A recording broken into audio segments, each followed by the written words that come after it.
So I'm going to take apart this old satellite decoder, and first of all I'm going to take the top off. There are 2 screws that hold it in place. Just got to undo them and then push it back, and then it comes off quite easily. Now there are 2 basic boards here. One on the left hand side is the power unit, and one on the right hand side is all the electronics that drive the satellite decoder itself.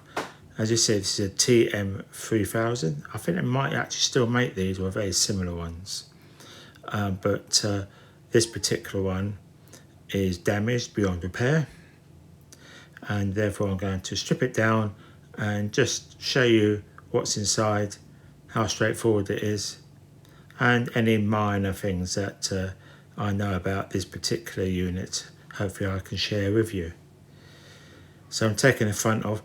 One of the problems you have with any of these older satellite boxes is that the plastic starts to perish, and that basically means that when you try to take it apart, the little clips that hold it together basically break off. So you've got to be careful there. If it's for a customer, they don't really want to see it broken. So that's the front display, and you have the LED at the front and obviously the buttons on the side there. So next I'm going to undo the screws on the power unit, take that out.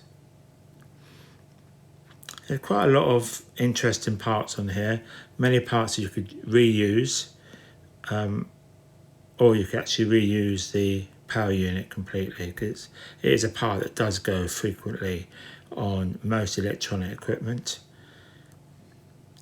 So you can either keep it, put it into another satellite TM-3000, or you can take bits off to supply for another unit. It doesn't have to be a satellite, it could be really any kind of electronic equipment. So now we're going to take out the actual satellite board itself. Now again, there are lots of these clips. It makes it easy for them to put it together when they're manufacturing it. Obviously, it sometimes makes it more difficult for us to take apart.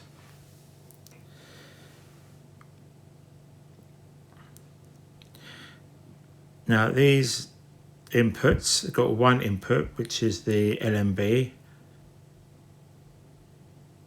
the low noise bypass. That's the input, and you have a loop out.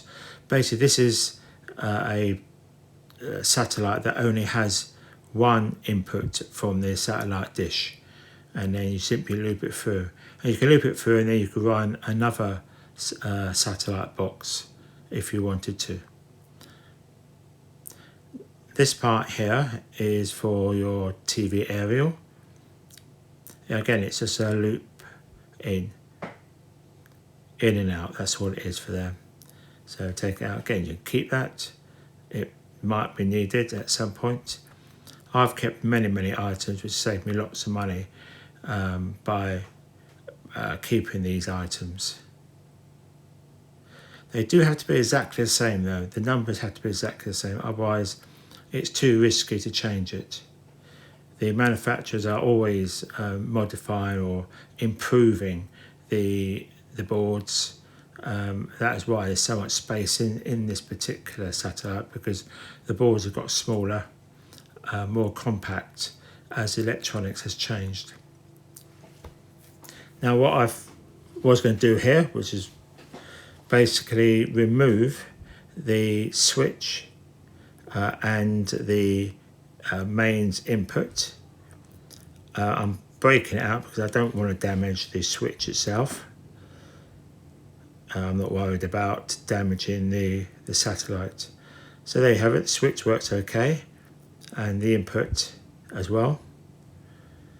Now it's a small board, you can keep it, and if you do get another satellite box that needs these parts, then of course you could replace them.